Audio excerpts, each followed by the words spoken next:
walking to school. Other children stood nearby. Illinois child endangerment law doesn't forget. 4 more charges could be coming. Each one carries years behind bars. This is how a split-second decision destroys everything. There's a specific kind of silence that happens when someone realizes they miscalculated everything. Not the silence of shock or grief. The silence of watching consequences materialize in slow motion while you stand powerless to stop them. Holly Johnson is experiencing that silence right now in Cook County Jail, and it's about to get louder. She's already facing first-degree murder charges. That alone could end her life as she knows it. But Illinois prosecutors are looking at 4 more charges that could transform her nightmare from catastrophic to absolutely apocalyptic. These aren't symbolic gestures or legal formalities. Each one represents a child, a specific breathing, growing child whose life Holly put in danger when she made a series of choices on September 8, 2025. And here's what makes this moment so psychologically devastating. Holly had 87 days to prepare for this. 87 days of freedom, while prosecutors built their case. 87 days when she could have planned, consulted attorneys, understood what was coming. Instead, she posted on social media, did lashes, moved through Chicago like someone who believed her concealed carry license was a shield against consequences. It wasn't. We've all had moments where we thought we understood the rules, where we believed if we just explained our perspective clearly enough, people would see we were justified. That desperate need to be understood, it's universal. But there's a threshold where explanation stops mattering, where the gap between what you meant to happen and what actually happened becomes so vast that your intentions are irrelevant. Holly Johnson crossed that threshold the moment her baby was still in the car when she fired those shots. The moment Romeo Blackman's 7-year-old son walked into school minutes after watching his mother bleed out on the pavement. The moment other children stood nearby, close enough to become collateral damage in someone else's rage. Illinois law doesn't forget those children. And if you want to understand how a murder charge becomes the least of someone's problems, how a single morning destroys not just one life, but generations, you're watching the right video. Subscribe, because this case reveals something about the American legal system that most people never see until it's crushing them. The distance between "I was defending myself" and "you're spending the rest of your life in prison" is shorter than you think. And Holly Johnson is about to measure it in decades. The crime scene was a Chicago elementary school drop-off zone on a Monday morning. Parents everywhere, buses idling, crossing guards directing traffic, children with backpacks walking toward their classrooms. The kind of scene that repeats itself in thousands of American neighborhoods every school day. Routine, safe, predictable. Until 9:06 a.m. when routine shattered and Rebecca Blackman collapsed on the pavement with multiple gunshot wounds to her face, while her 7-year-old son was somewhere nearby, probably already inside the building, maybe looking back one last time to wave at his mom. Rebecca wasn't a random victim. She and Holly Johnson knew each other through the most corrosive kind of connection. They'd both been involved with the same man, Carlos Smith, for years. Carlos had played both women, maintaining relationships, fathering children with each of them, creating a situation where 2 people who might never have crossed paths were instead locked in a rivalry neither one asked for, but both were trapped inside. Rebecca had spent months trying to extract herself from that trap. Court records show she blocked Carlos's number, moved without giving him her new address, parked blocks away from her job, so he couldn't find her there. She'd filed for an order of protection against Carlos that was granted. She was also seeking one against Holly to protect her son. According to court testimony, her 7-year-old didn't like Holly, and Rebecca wanted legal protection for him. That detail matters. Rebecca wasn't escalating. She was defending.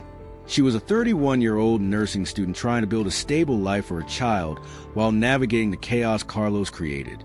Holly's approach was different. While Rebecca pulled away, Holly tracked. Court transcripts reveal that Holly filed for an order of protection against Rebecca in December 2024. It was granted in July 2025.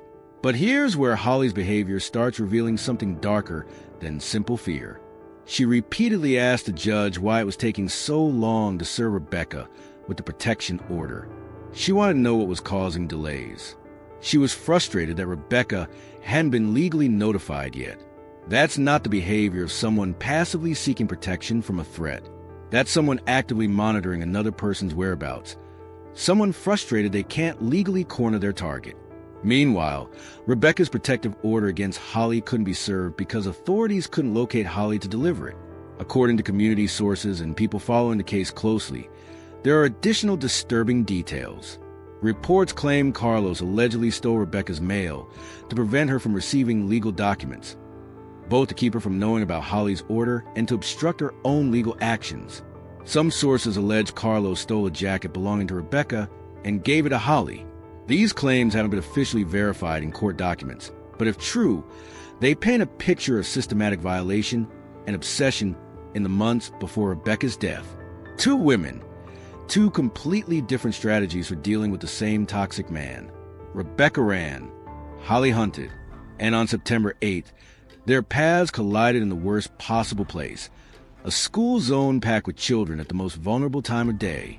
The timeline of that morning reveals something crucial about how this case evolved. It wasn't a sudden explosion of violence. It was a sequence of deliberate choices, each one Holly could walk away from, each one moving her closer to catastrophe.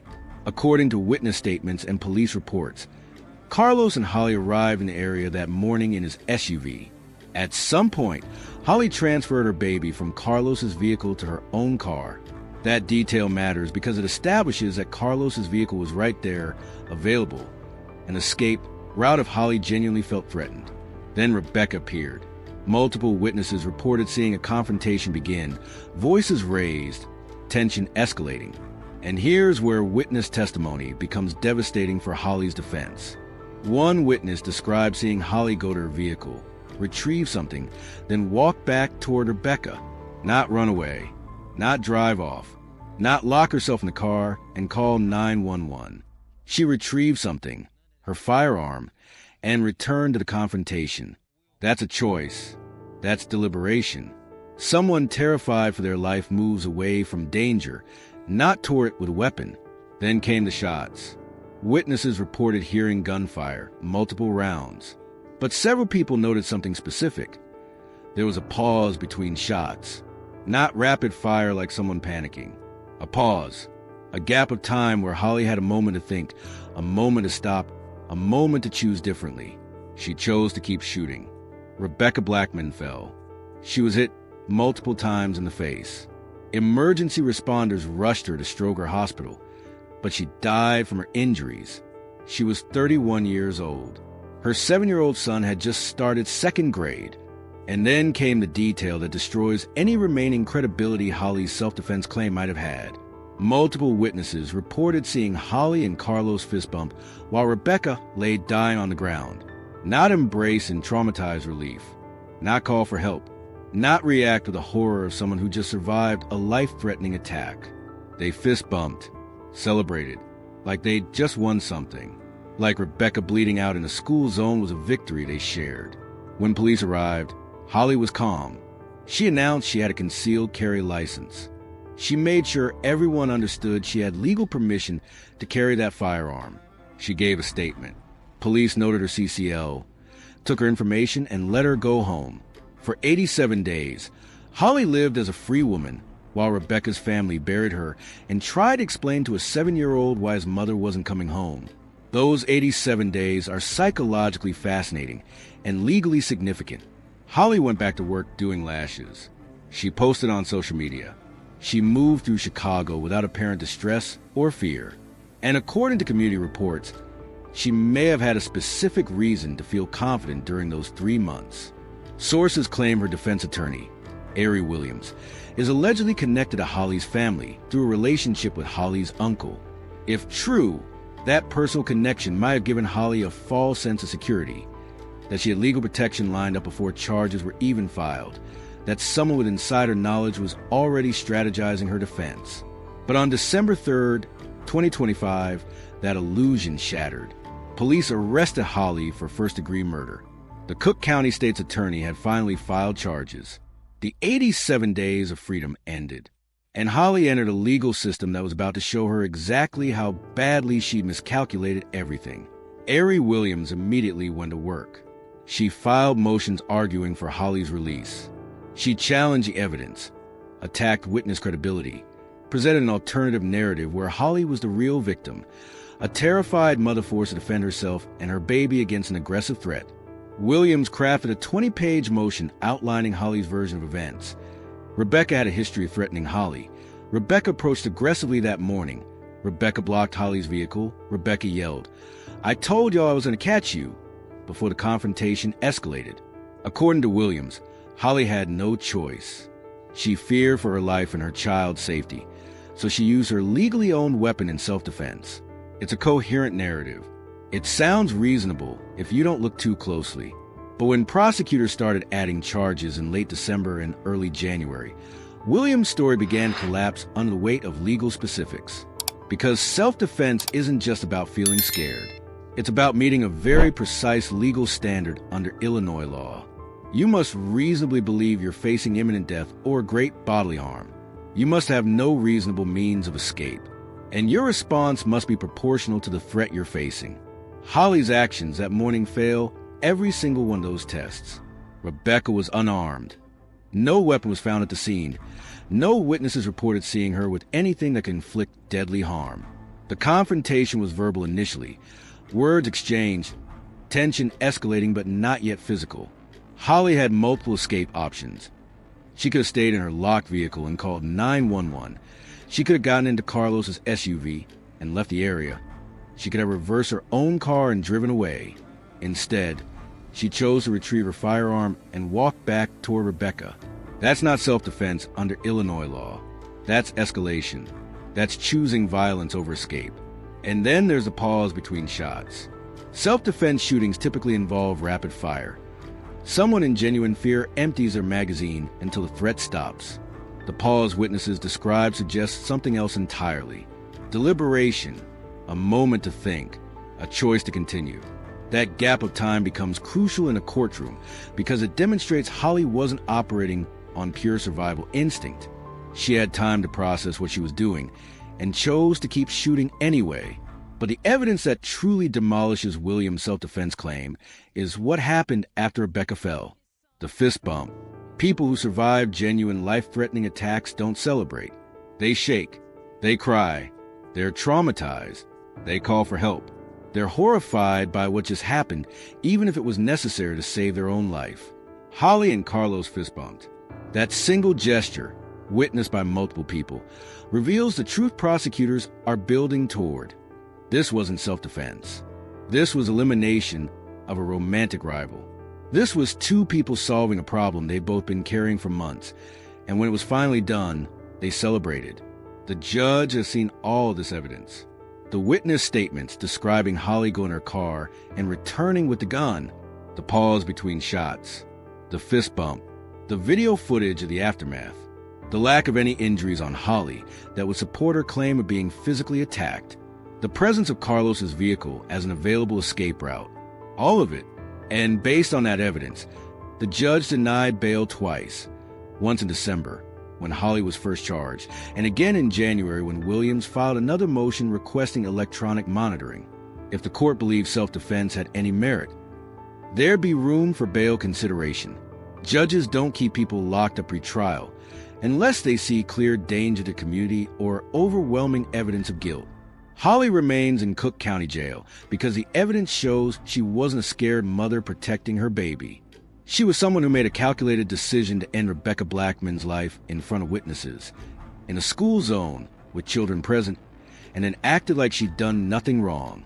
And now prosecutors are preparing to make that calculation even more explicit by potentially filing 4 additional charges that will force a jury to confront exactly how many lives Holly damaged that morning, not just Rebecca's, but the children who were there, who witnessed, who were endangered, who will carry pieces of this trauma for the rest of their lives.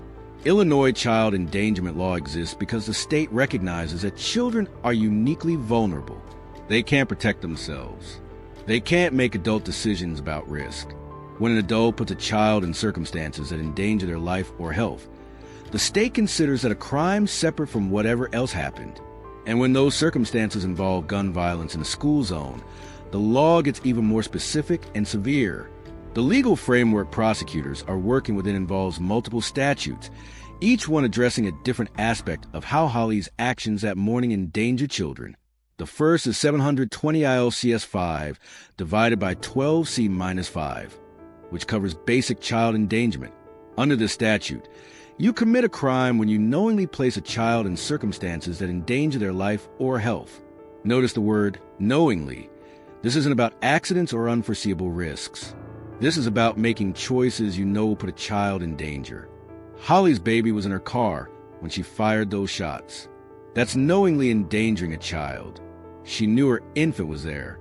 She knew she was retrieving a firearm. She knew she was walking back toward a confrontation with that weapon. She knew discharge would create noise, chaos, potential for stray bullets, trauma for anyone nearby, including her own child.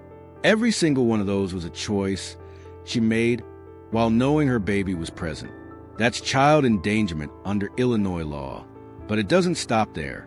Rebecca's 7-year-old son was at that school. He'd just been dropped off for second grade. His mother was killed during school hours in a school zone, possibly within his sight or hearing. Even if he didn't witness the actual shooting, he was close enough that his life was in danger by the presence of gunfire in his immediate environment. That's a second victim under child endangerment statutes. That's a second separate charge. Then there were other children in the area. School drop-off at 9:06 a.m. on a Monday morning means dozens of kids walking to class, waiting at bus stops, being escorted by parents, crossing streets with crossing guards. Multiple witnesses placed other children nearby when the shots were fired. Every single one of those children was endangered by Holly's decision to discharge a firearm in that space. Under Illinois law, each child represents a separate victim, which means each can be charged separately. This is where the math starts to become psychologically crushing for Holly. She's not just facing accountability for Rebecca's death.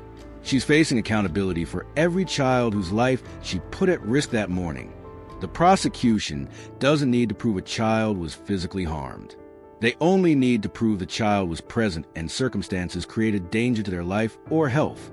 Gunfire in a school zone at 9:06 a.m. meets that standard automatically. But the most devastating charge prosecutors could file involves a different statute entirely. 720 ILCS 5/24-1.2, aggravated discharge of firearm. This law makes it a Class X felony to discharge a firearm within 1,000 feet of a school building when school is in session. Class X is one level below murder in Illinois sentencing. It carries 6 to 30 years in prison with no possibility of probation. You can't get out early. You can't reduce it to supervision. If convicted, you serve the time. The beauty of this statute from a prosecution standpoint is how simple it is to prove. They don't need to show Holly intended to harm a student. They don't need to prove a bullet entered the building or that a specific child was targeted. They only need to establish 3 facts. Holly discharged a firearm. The location was within 1,000 feet of the school building, and school was in session at the time. All 3 of those facts are indisputable. The shooting happened outside National Teachers Elementary Academy at 9:06 a.m. on a Monday morning in September. Students were in class. The distance from where Rebecca fell to the school building is measurable and definitely within 1,000 feet. That's it. That's the whole case for aggravated discharge near a school. Holly pulled the trigger in a school zone during school hours. Guilty. 6 to 30 years, no probation.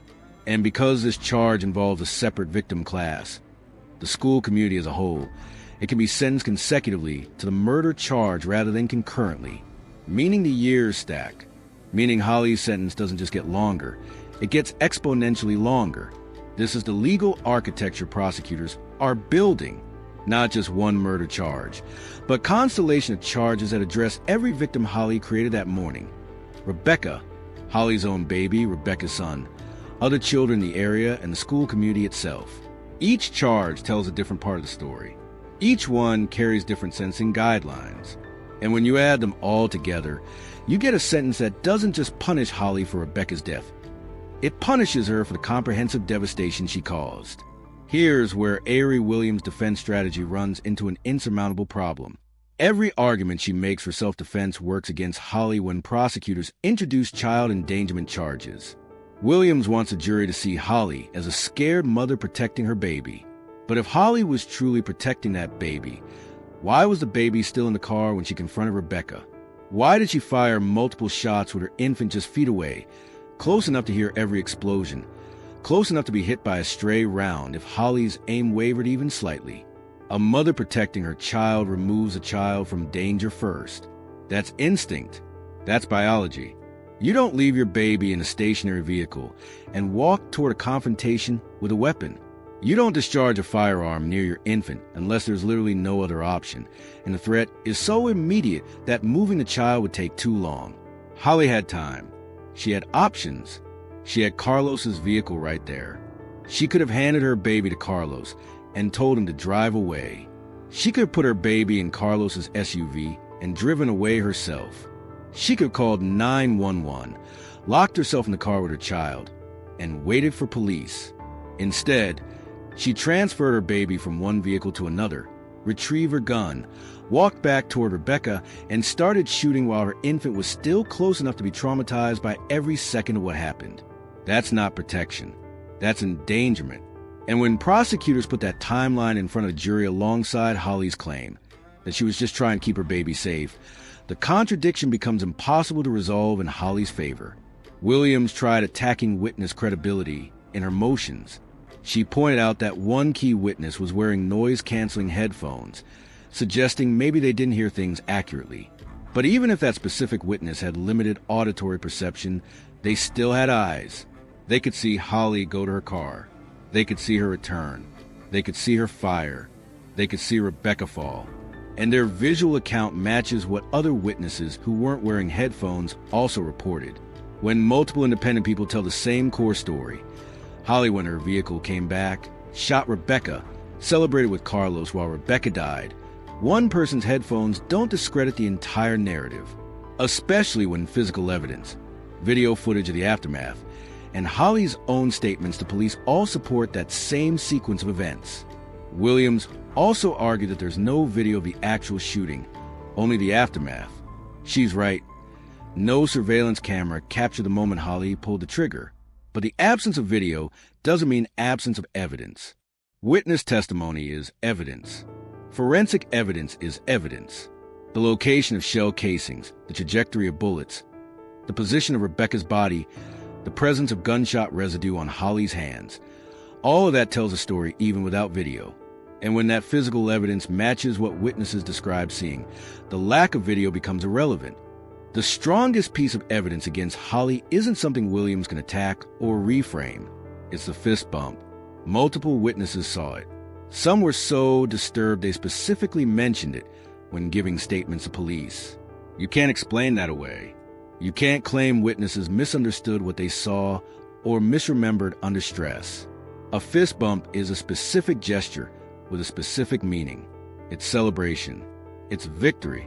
It's shared satisfaction over an accomplished goal. People who survive genuine self-defense situations don't celebrate.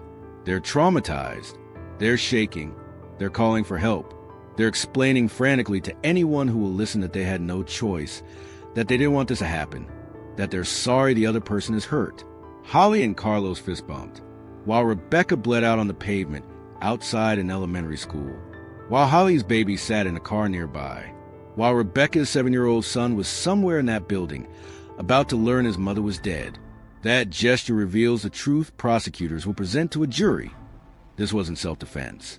This was a problem solved. This was two people who've been dealing with Rebecca's presence in their lives for years, who've been frustrated by her refusal to disappear, who've been tracking her movements through protection orders and stolen mail and Carlos's obsessive monitoring. And when they finally got the opportunity to eliminate her permanently, they took it, and then they celebrated. No amount of legal maneuvering can erase that fist bump from witness testimony. No motion Williams files can make a jury unsee that image. It's the single most damning piece of evidence in this entire case, because it strips away every pretense of fear, every claim of self-defense, every argument that Holly was just a scared mother with no other choice. Scared mothers don't fist bump their partners while their victim bleeds to death. Murderers do. Now, let's talk about what happens if prosecutors file all 4 child endangerment charges plus the aggravated discharge near a school charge. We're no longer talking about a single murder case with a 20 to 60-year sentencing range. We're talking about a constellation of felonies, each one carrying its own sentencing guidelines, each one eligible to be sentenced consecutively because they involve separate victims. Illinois sentencing law is very specific about when judges can run sentences consecutively versus concurrently. Concurrent sentences mean you serve them at the same time. If you get 20 years for murder and 5 years for child endangerment concurrently, you serve 20 years total. Consecutive sentences mean they stack. 20 years for murder plus 5 years for child endangerment equals 25 years total. The key factor in whether sentences run consecutively is whether the crimes involve separate victims or distinct acts. In Holly's case, every single charge involves a separate victim. The murder charge involves Rebecca. The first child endangerment charge involves Holly's baby. The second involves Rebecca's son. The third involves other children in the area. The fourth involves the school community through the aggravated discharge statute. 5 separate victims, 5 separate charges, 5 potential consecutive sentences. Here's what that looks like in actual numbers. First-degree murder in Illinois carries 20 to 60 years. Prosecutors typically push for the high end when aggravating factors are present. Public shooting, school zone involvement, children endangered, victim was unarmed, defendant showed no remorse.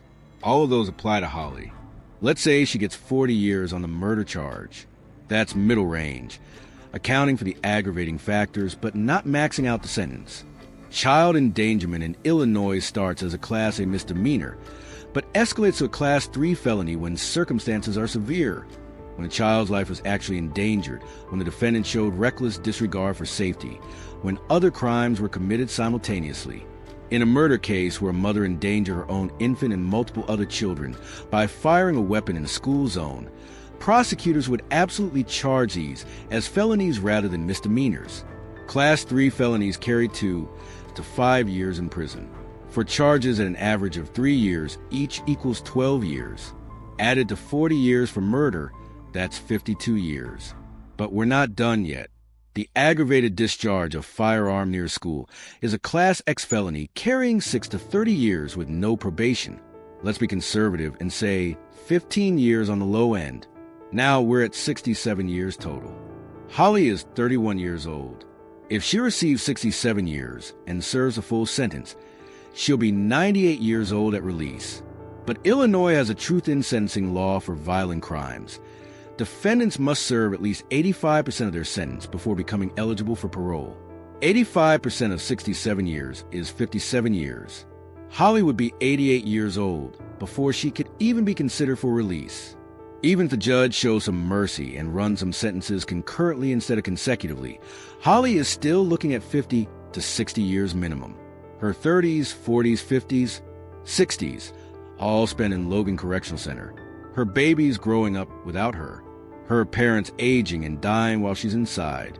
Everyone she knows moving on with their lives, building careers, having experiences, watching their children grow, while Holly's life stops completely at age 31 in a cell. This is why Ari Williams keeps filing motions for bail. It's not because she genuinely believes Holly is going home. It's because she knows what's coming if this case goes to trial, and Holly is convicted on all counts. The sentencing math is absolutely catastrophic. Williams is fighting for any reduction possible. Try to get charges dropped, try to get evidence excluded, trying to attack witness credibility. Because every charge that gets dismissed is potentially 3 to 5 years off Holly's sentence. Every piece of evidence that gets excluded might create reasonable doubt on one count. But here's the legal reality Williams is facing. Judges don't dismiss charges unless prosecutors can't prove basic elements. And prosecutors can prove every single element of these charges through physical evidence and witness testimony. Holly fired a gun, that's established. She fired it within 1,000 feet of a school during school hours. That's measurable fact. Children were present, including her own baby. That's confirmed by witnesses and Holly's own statements. Rebecca was unarmed. No weapon was found. Holly had escape options. Carlos's vehicle was there. Her own car was there, She could have called 911. Every element prosecutors need to prove is backed by evidence that Williams can challenge but not eliminate. And when you have that much evidence supporting each charge, dismissals become nearly impossible, which means this case is headed to trial with all charges intact, which means a jury will hear about every victim, which means Holly's sentence will reflect the comprehensive devastation she caused. There's another factor complicating Holly's defense that most people following this case don't fully understand. Some reports suggest Holly's concealed carry liability insurance might cover her legal defense costs, but only if she goes to trial. Insurance companies typically don't pay for defendants who plead guilty because a guilty plea is an admission of fault, and insurance doesn't cover intentional criminal acts once the defendant admits to them.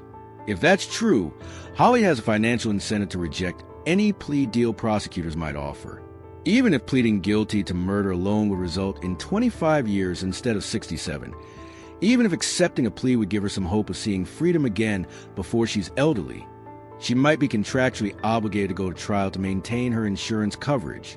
That creates a perverse situation where the insurance man to protect her actually pushes her toward the worst possible outcome, a trial where all charges get presented, all evidence gets shown, and the jury sees the full scope of what she did. Prosecutors know this. If Holly's insurance requires a trial, they'll prepare accordingly. They'll put every witness on the stand. They'll show every piece of evidence. They'll present the timeline in excruciating detail. Holly transferring her baby, Holly going to her car, Holly retrieving the gun, Holly walking back, the pause between shots, the fist bump, Rebecca dying, the 7-year-old losing his mother, the other children traumatized, the school community shattered. They'll present Rebecca's life, the nursing student working toward a better future, the mother trying to protect her son, the woman who'd done everything right to escape a toxic situation. They'll present protection orders, the block numbers, the new address Rebecca kept secret, the parking blocks away from work. They'll show the jury that Rebecca ran and Holly hunted, and then they'll present the children. They'll call expert witnesses to explain trauma in children who witness gun violence. They'll show photos of the school, the drop-off zone, the proximity of where Rebecca fell to where children were walking. They'll present evidence about Holly's baby, how close the infant was when those shots were fired, what kind of hearing damage might occur, what developmental impacts result from that level of stress in infancy. By the time prosecutors finish presenting their case, the jury won't just see a murder. They'll see a woman who endangered 5 separate victims, including her own child, and then celebrated while her primary victim bled to death. They'll see 87 days of freedom where Holly showed no remorse, no fear, no recognition of what she'd done. They'll see the fist bump, and then the jury will deliberate. They'll consider each charge separately. Did Holly murder Rebecca Blackman? Did she endanger her own baby? Did she endanger Rebecca's son? Did she endanger other children in the area?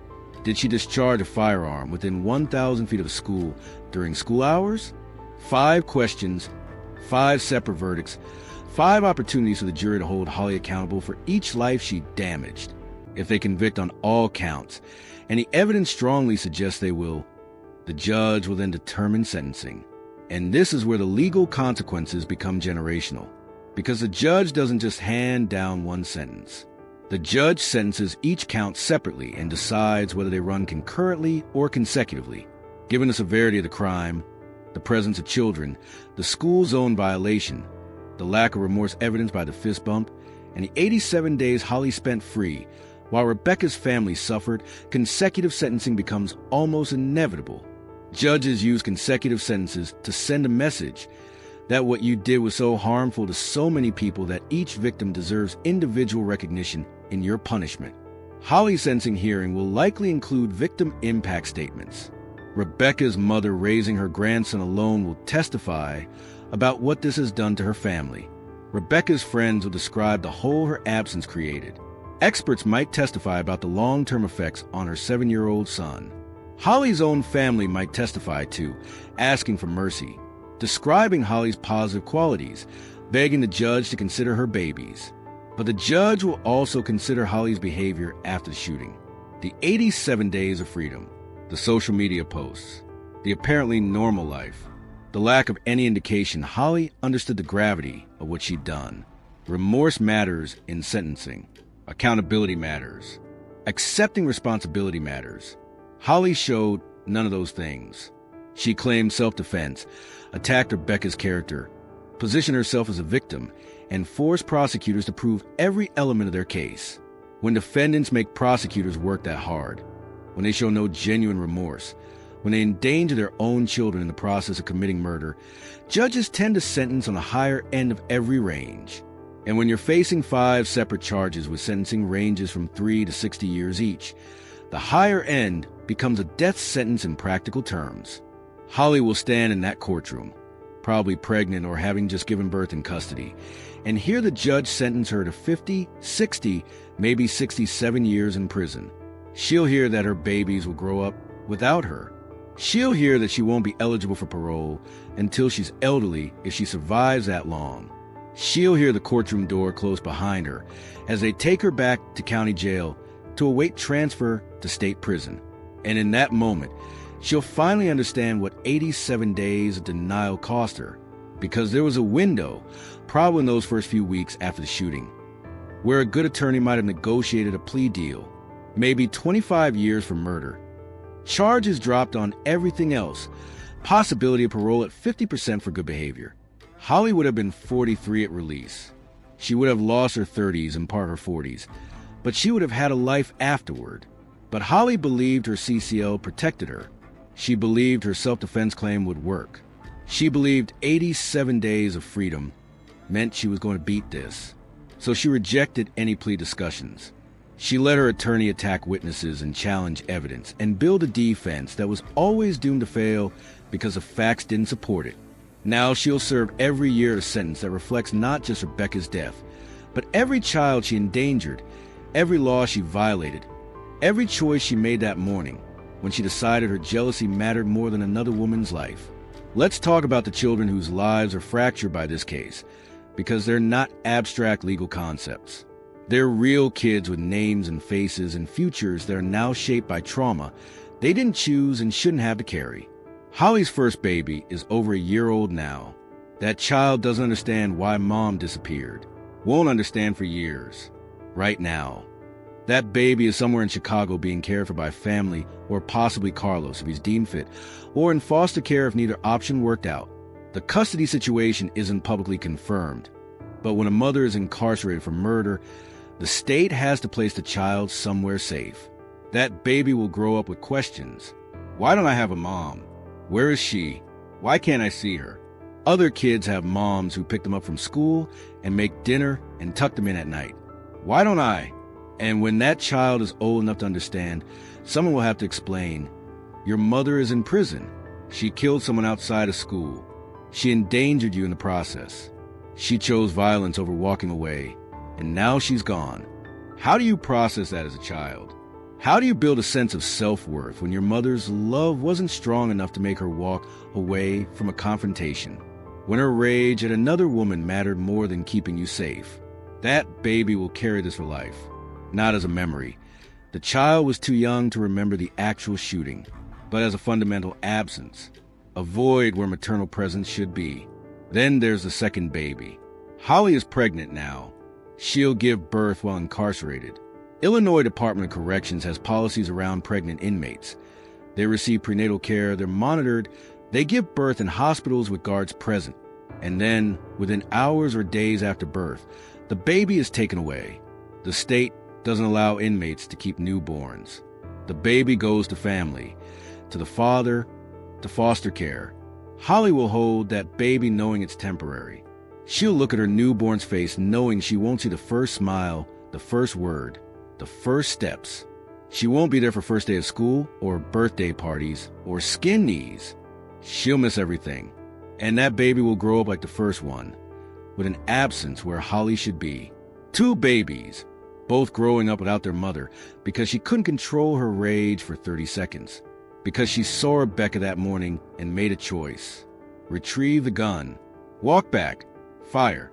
Keep firing. Celebrate. 2 babies who did nothing wrong, but will spend their entire childhoods explaining why their mom isn't there. Rebecca's son is 7 years old now, 2nd grade, being raised by his grandmother, because his mother is dead and his father, Carlos, is somehow still tangled in this nightmare. That little boy was at school when his mother was killed. He might have heard the shots. He almost certainly saw the aftermath. Police cars, ambulances, the crowd gathering, the chaos that happens after a shooting. He's old enough to understand his mother isn't coming back. Old enough to know what death means. But not old enough to understand why. Why would someone kill my mom? What did she do wrong? Kids at age think in terms of fairness and rules. If you follow the rules, good things happen. If you break them, you get in trouble. His mother followed the rules. She filed protection orders. She blocked numbers. She tried to stay safe. And someone killed her anyway. That breaks a child's understanding of how the world works. It creates a fundamental insecurity. If bad things can happen to good people for no reason, then I'm not safe either. Nobody's safe. The world is random and dangerous and unfair. That 7-year-old will carry anxiety for years, maybe decades. Fear of violence, fear of loss, hypervigilance in public spaces, trauma responses he won't even recognize as connected to his mother's death until he's much older, and in therapy trying to understand why he reacts certain ways to certain triggers. His grandmother is raising him now, which is its own complication. She's grieving her daughter while trying to provide stability for her grandson. She's elderly, probably not expecting to raise a child at this stage of life. She's doing it anyway because there's no other option and this little boy needs someone. But she's tired. She's heartbroken. She's watching her grandson process trauma. She can't fully heal. And when that boy gets older and starts asking detailed questions, did my mom suffer? Who killed her? Why did they do it? His grandmother will have to decide how much truth to share. Does she tell him his mother was killed by his father's other girlfriend in front of an elementary school while they fist bumped after? Does she tell him there were witnesses that it wasn't an accident or a sudden explosion of violence, that it was deliberate? How do you explain that level of cruelty to a child without destroying his faith in humanity? Then there are the other children who were in that area during the shooting. We don't know exactly how many. We don't have their names. But we know they were there, walking to school, waiting at bus stops, being dropped off by parents. Some were close enough to see Rebecca fall. Some heard the shots. Some saw the crowd gather and police arrive and watched adults panic and cry. Those kids are younger now, maybe 5 or 6. They might not consciously remember September 8th, 2025. But trauma doesn't require conscious memory to affect you. Their bodies remember. Their nervous systems remember. And years from now, they might have reactions they can't explain. Fear of loud noises, anxiety in parking lots, panic when they hear sirens. Therapists call these orphan traumas, stress responses disconnected from memory, because a child was too young to form narrative memory of the event, but the body recorded it anyway. And now these kids will go through life with unexplained triggers, not knowing they're connected to September morning when someone fired a gun near their school and they were close enough to be endangered. This is what child endangerment charges recognize. Not just immediate physical harm, but the ripple effects of exposing children to violence. The 7-year-old who lost his mother will need therapy for years. The babies growing up without Holly will need support to process that absence. The other children who were there that morning will carry pieces of trauma that might not surface for years. Illinois law counts all of them. Each child is a separate victim. Each one deserves individual recognition in the legal process. And when prosecutors file those 4 child endangerment charges, they're forcing a jury to see what Holly's choices did beyond killing Rebecca. They're saying, look at every life you fractured. Look at every child you hurt. Look at your own babies and explain how you were protecting them when you left them near gunfire to go kill someone. There's no good answer to that question. There's no way to reconcile I was protecting my baby with I fired a gun while my baby was in the car just feet away. The contradiction destroys itself. And when the jury sees that, when they look at Holly's babies and Rebecca's son, and think about the other children who were there, the child endangerment charges stop being legal technicalities. They become moral imperatives. Because if you endanger children, especially your own children, to commit murder, you deserve to answer for every child you put at risk, not just one charge covering all of them. individual charges, individual accountability, individual recognition of each young life you damaged in service of your rage. That's what's coming for Holly. Not just punishment for Rebecca's death, but accountability for every child whose life she fractured that morning. And when those sentences stack consecutively, when the judge says each child deserves separate recognition in your punishment, Holly will finally understand the full scope of what she destroyed. Holly's next court date is February 3rd, 2026. Standard status hearing, routine in murder cases. Her attorneys will likely file more motions, maybe challenging specific pieces of evidence, maybe requesting expert witnesses, maybe arguing for change of venue if they think pretrial publicity has poisoned the jury pool. Prosecutors will continue building their case, interviewing witnesses, preparing exhibits, coordinating with forensic experts. All of this is normal pretrial procedure. But underneath the routine is a question that will determine the rest of Holly's life. Will prosecutors file those 4 child endangerment charges plus the aggravated discharge charge, or will they stick with the 6 charges already filed? If I'm a prosecutor looking at this case, I file all of them. Here's why. Every additional charge increases pressure on the defense to negotiate a plea. Right now, with 6 charges, Williams can fight everything and hope the jury doubts 1 or 2 counts. But with 11 charges, the math changes. Even if the jury acquits on a few counts, Holly still get convicted on most, and those convictions still stack to create a life sentence. More charges also mean more evidence presented at trial. Each child endangerment charge requires prosecutors to present testimony about that specific child. Photos of Holly's baby in the car, testimony from witnesses who saw Rebecca's son that morning, statement from parent of other children who were in the area.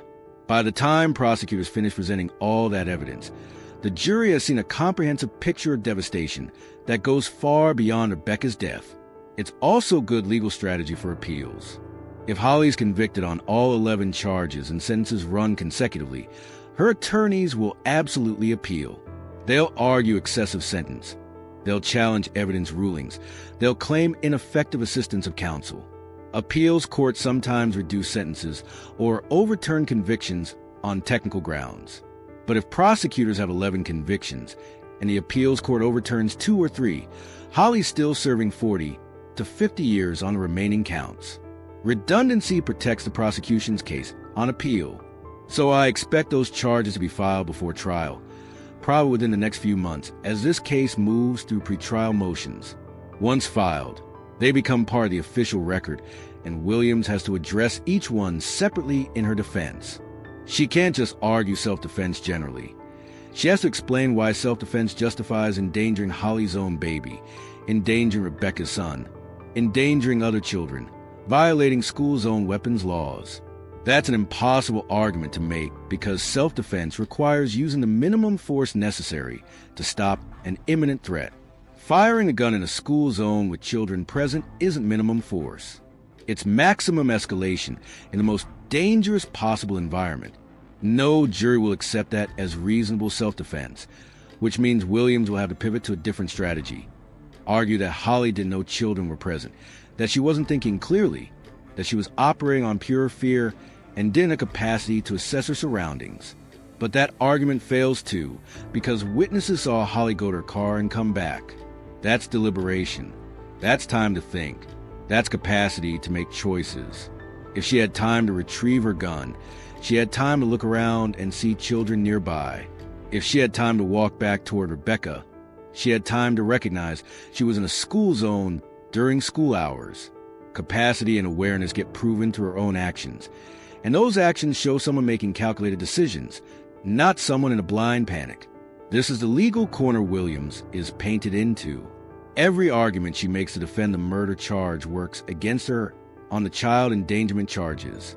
Every claim that Holly was thoughtful enough to feel genuinely threatened proves she was thoughtful enough to know children were present. Every piece of evidence showing deliberation, the walk to the car, the retrieval of the gun, the return to confrontation, the pause between shots, undermines any claim that she wasn't responsible for assessing her environment. Williams' only real hope is jury nullification, where jurors know Holly is technically guilty, but refuse to convict because they sympathize with her situation. That happens sometimes in self-defense cases where the defendant was clearly in danger even if they technically violated the law. But jury nullification requires jurors to like the defendant, to see themselves in her position, to think, I might have done the same thing. The fist bump destroys any possibility of that sympathy. Jurors might understand jealousy. They might understand fear. They might even understand a moment of rage where someone makes a terrible choice. But they won't understand celebrating while your victim bleeds to death. They won't forgive endangering your own baby to kill a romantic rival. They won't nullify charges when children were present and the defendant showed no remorse afterward. So Williams is fighting a losing battle, and she probably knows it. But she's ethically obligated to provide vigorous defense anyway. She'll file motions. She'll challenge evidence. She'll put on the best case she can. And when the jury convicts on all or most counts, she'll argue for concurrent sentencing instead of consecutive, trying to minimize the damage even though she knows the judge will likely stack those sentences. Because that's what judges do in cases like this. When someone endangers children to commit murder in a school zone and shows no remorse, judges send a message through sentencing. This is unacceptable. This is beyond the pale. This requires maximum accountability. Holly will hear that message delivered as years in prison, decades, potentially the rest of her natural life. And she'll have 87 days to think about, 87 days when she could have hired a better attorney, accepted a plea deal, shown remorse, done anything differently. But she chose denial. She chose to fight charges she couldn't beat. She chose to gamble her entire future on a self-defense claim that was never going to work. Now she'll pay for that gamble with every year from 31 to elderly, every birthday her babies celebrate without her, every milestone she misses, every moment of life that continues outside prison walls while hers stops completely. If those child endangerment charges get filed, we'll know within weeks. Court filings are public record. When new charges appear, legal analysts and reporters following this case will document it. And when that happens, the sentencing math will shift from catastrophic to absolutely apocalyptic for Holly. But even if prosecutors don't file additional charges, even if they stick with the 6 counts already on record, Holly is still facing life in prison in practical terms. Murder plus the existing charges still create a 40 to 60-year range. She's still going to die in prison or come out as an elderly woman who lost her entire adult life to incarceration. The only question is whether prosecutors want to make absolutely certain there's no possibility of a reduced sentence on appeal, no chance a sympathetic parole board releases her early, no hope whatsoever that Holly sees freedom again. Filing all 11 charges ensures that outcome. It creates so much redundancy that even if half the convictions get overturned, Holly's still serving life. My prediction: prosecutors file all 11 charges. Williams fights them all. The case goes to trial. Jury convicts on at least 9 counts. Judge sentences consecutively on most of them. Holly gets 55 to 70 years. Serves 85% minimum, which is 47 to 60 years. Dies in prison or gets released in her 80s if she survives that long. That's the trajectory this case is on. That's what 87 days of denial cost Holly Johnson. That's what happens when you think a concealed carry license is a license to kill, when you endanger your own babies to eliminate a romantic rival, when you celebrate over your victim's dying body. The legal system is slow, but thorough. It's been methodically building this case for months. And when it finally delivers its verdict and sentence, Holly will understand, too late, that self-defense was never going to save her. Not when witnesses saw the fist bump. Not when her baby was in the car. Not when children were present. Not when she paused between shots and chose to keep firing. Illinois law doesn't forget those children, and neither will the jury, and neither will the judge who sentences her. They'll remember Holly's babies growing up without her. They'll remember Rebecca's 7-year-old losing his mother. They'll remember other children traumatized by witnessing violence in a space that should have been safe. And they'll make Holly answer for every single one of them. That's what's coming. That's what the next few months will reveal as this case moves toward trial. And that's why Holly Johnson is sitting in Cook County Jail right now, facing the end of her life as she knew it. All because she couldn't walk away from a confrontation on a September morning when children were present and her own baby was close enough to hear every shot. Here's what I can't stop thinking about. At what point did this become inevitable? Was it when Holly filed that protection order and started tracking Rebecca's location? Was it when she repeatedly asked judges why Rebecca hadn't been served yet, revealing that she was monitoring Rebecca's movements? Was it when Carlos allegedly stole Rebecca's mail and jacket, showing a pattern of violation and obsession? Was it the morning of September 8th when Holly transferred her baby to her car, but instead of driving away, went to retrieve her gun? Or was it earlier, months or years before, when Holly decided she couldn't share Carlos with another woman, when she started seeing Rebecca as an obstacle instead of a person, when jealousy calcified into something harder and darker? We talk about crime as if it's discrete moments, the trigger pull, the victim falling, the arrest. But crime is almost always a culmination of choices made over time, small escalations that normalize until violence starts to seem reasonable. Holly's journey from lash technician and mother to woman charged with murder and 5 counts of child endangerment didn't happen in one morning. It happened across months of obsession, tracking, boundary violations, rage that should have dissipated but instead got fed. At some point, Holly crossed a threshold where Rebecca stopped being human to her and became an abstraction, the other woman, the problem, the threat.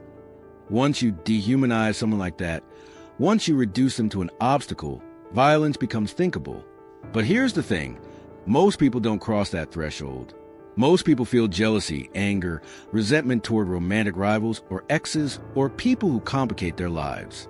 Most people have moments where dark thoughts flicker through their minds. What if they just weren't around anymore? What if something happened to them? Most people have those thoughts and then recognize them for what they are. Intrusive thoughts that don't reflect who they actually are or what they would actually do. The difference between Holly and most people isn't that Holly felt jealousy. It's that she acted on it. She fed it. She let it grow. She made choices over months that moved her closer to violence instead of away from it. She filed protection orders not for safety, but for tracking. She asked repeatedly why Rebecca hadn't been served. She apparently accepted stolen mail and a stolen jacket from Carlos. She engaged with his obsession instead of recognizing it as toxic and extracting herself. And then on September 8th, when she saw Rebecca that morning, she had a moment, a space between seeing Rebecca and retrieving her gun, where she could have chosen differently. Drive away, call 911, stay in the car with her baby. Any of those choices would have kept Rebecca alive, kept Holly free, kept their children from growing up fractured. Holly chose violence instead. That choice is the difference, not the feeling, the choice. We don't punish people for jealousy. We punish them for letting jealousy drive them to actions that destroy lives. And Holly destroyed multiple lives that morning. Rebecca's, her own, her baby's, Rebecca's sons, the other children who witnessed or were endangered. One choice, one morning, generational devastation. So, when did it become inevitable? Maybe it never was. Maybe even in the second before she pulled the trigger, Holly could have stopped. Maybe she had moments where she looked at her baby in the car and thought, what am I doing? But if those moments existed, she overrode them. She chose her rage over her children's well-being. She chose eliminating Rebecca over every possible future where her babies grow up with their mother. And now she'll spend decades in prison thinking about that choice, wondering if there was a moment she could have turned back, knowing intellectually that there were dozens of moments, hundreds of moments, where different choices were available, but also knowing she didn't take any of them. She chose this path step by step, choice by choice, until she was standing in the school zone with a gun in her hand, and Rebecca in front of her and her baby just feet away. That's the tragedy prosecutors will present at trial. Not just that Rebecca died, but that it was preventable at every single stage. The tragedy that Holly had countless opportunities to choose differently and didn't. The tragedy that 2 babies lost their mother and a 7-year-old lost his mother because one woman couldn't control her jealousy for 30 seconds. The jury will see all of it. The months of escalation, the protection orders used for tracking, the morning of choices, the pause between shots, the fist bump, and they'll ask themselves, could I have done this? Could I have made these choices? Could jealousy or rage or fear ever push me to endanger my own children to kill someone? For most jurors, the answer will be no. Not because they're better people than Holly, but because they've faced their own dark moments and chosen to walk away. They felt jealousy and let it fade. They felt rage and channeled it differently. They've stood at edges and turned back. Holly didn't turn back. She walked right up to that edge and jumped. And now she's facing the consequences of that jump. Decades in prison, babies growing up without her, a life destroyed because she couldn't let go. That's what haunts me about this case. Not that it happened. Murders happen every day for stupid reasons. Crimes of passion that make sense in the moment but look absolutely insane in hindsight. What haunts me is how preventable it was. How many off-ramps existed. How many chances Holly had to choose differently. And how she didn't take any of them. So I'm asking you, where's your line? When does jealousy become obsession?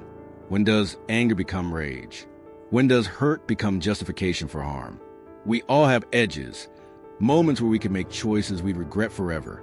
The difference between us and Holly is that we turn away from those edges. We recognize them for what they are, and we choose differently. But choosing differently requires self-awareness.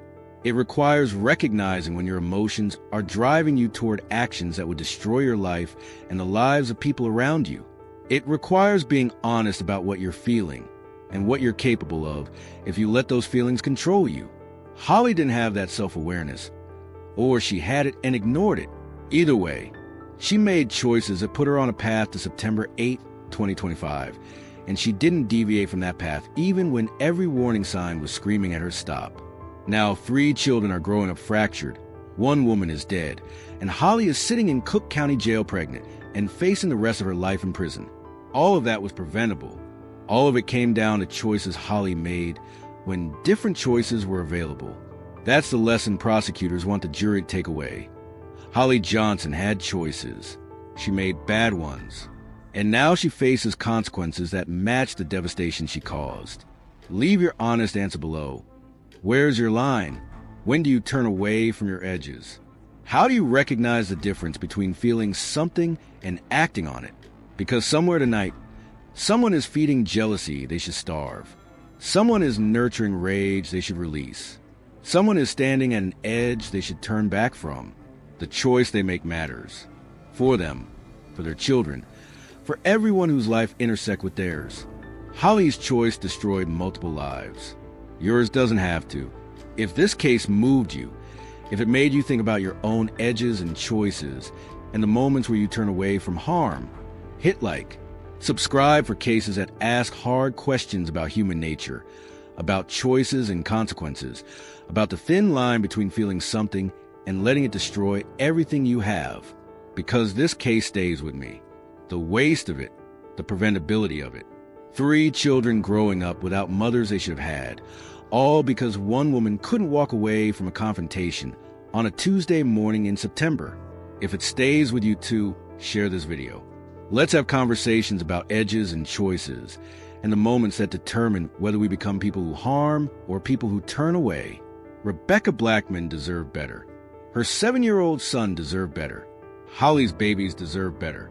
And maybe if we all get more honest about our dark moments and what we do with them, fewer children will grow up fractured by someone else's inability to choose differently.